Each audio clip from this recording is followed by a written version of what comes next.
Hi, my name's Sheehan, and today I'd like to talk about Nielsen's Second Symphony, The Four Temperaments.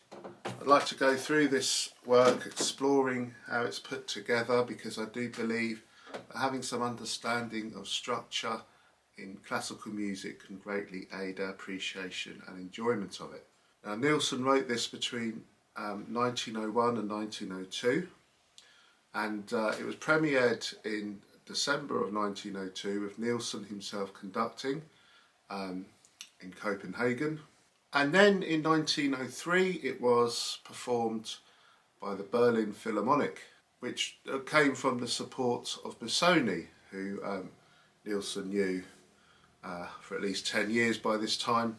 So he decided to dedicate this symphony to Busoni out of gratitude for his support and encouragement. And eventually it became one of Nielsen's most popular works, certainly during his lifetime. Now, why is it called The Four Temperaments? Well, apparently Nielsen was in a pub with his wife and his friend in the country somewhere, and Nielsen saw four pictures of the four temperaments on the wall, these kind of comic illustrations of them. The choleric, this kind of angry person, the phlegmatic, this unflappable person, the melancholic, this rather sad looking character, and then the sanguine, this cheerful chap. So these amused Nielsen a great deal, and apparently he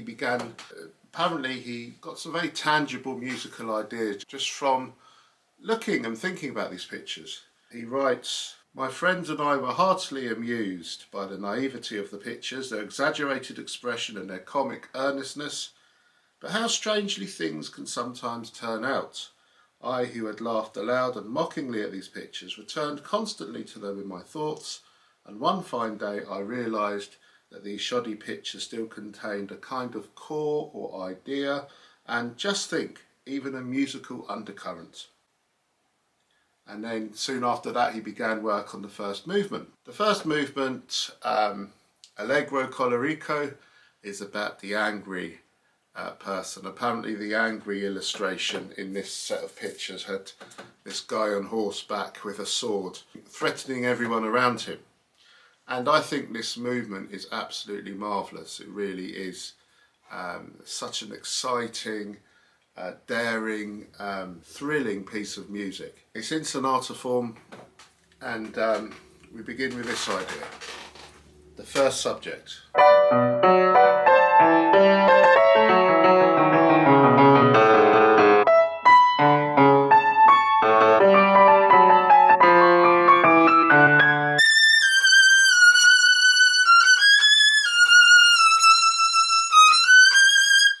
This music, as the title suggests, rages away, and we then get to a transition.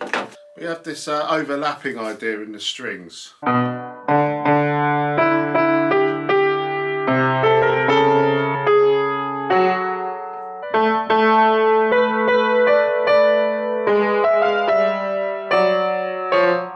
The winds come in with this idea over the top, still in the transition.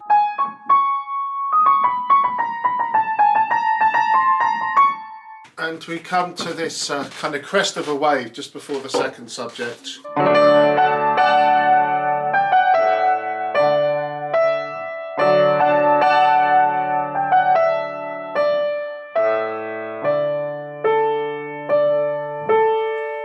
Etc. We're in D major. And then we come to the second subject. This rather lovely theme, first on the oboes.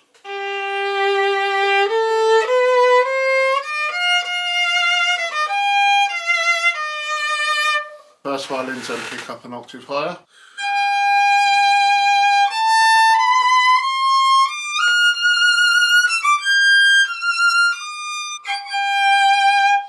But then this serenity is somewhat disturbed by these semiquavers, which seem to be hangovers from the impassioned first subject group.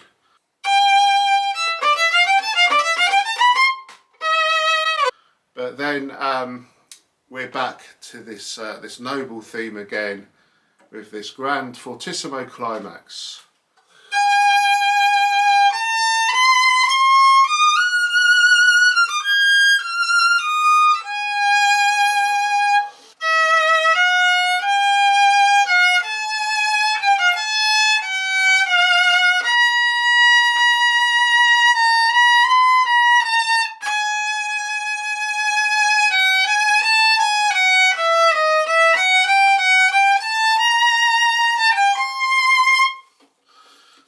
Notice that chromatic slide down.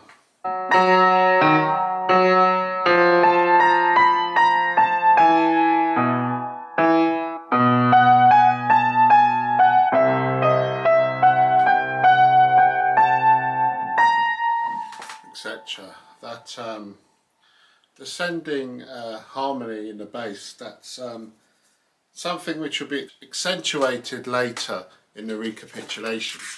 We come to a massive 4F fortissimo climax before the music dies away and we're brought into the development. The development recaptures something of the spirit of the first subject group, but a lot of it is based on that transition idea which the woodwinds play.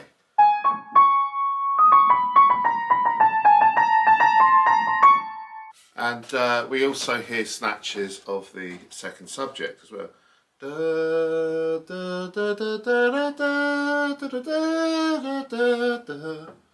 There's a particularly exciting bit where we hear kind of a fugal passage.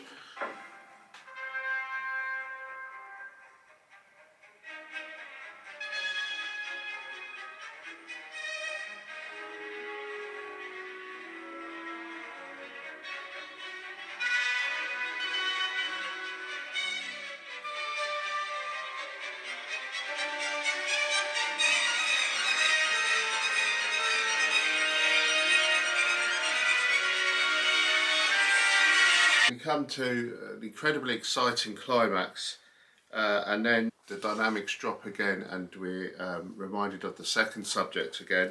Eventually we're brought back with a jolt to the recapitulation and the first subject again, etc.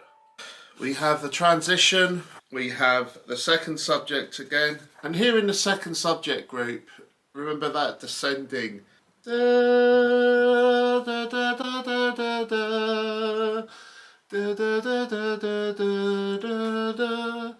listen out for the brass there, which really hammer home. It's like that sliding bass line.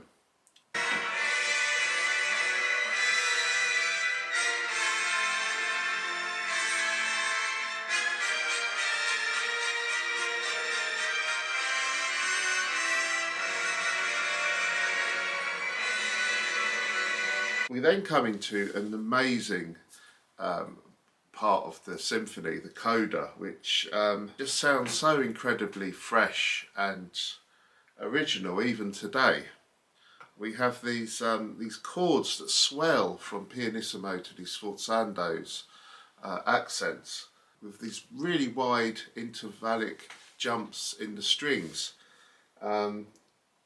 Such a unique sound, I think. Here we go.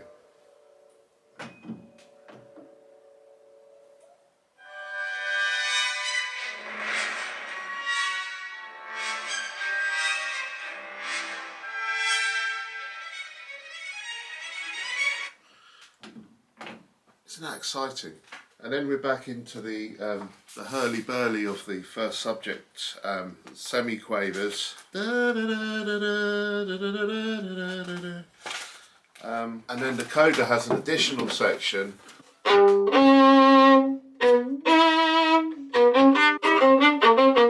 The last few bars, the excitement ratcheted up again and the music gets even faster and this amazing movement comes to an end. For the second movement, the Allegro comodo e flegmatico, apparently Nielsen visualised a young teenager who is loved by all.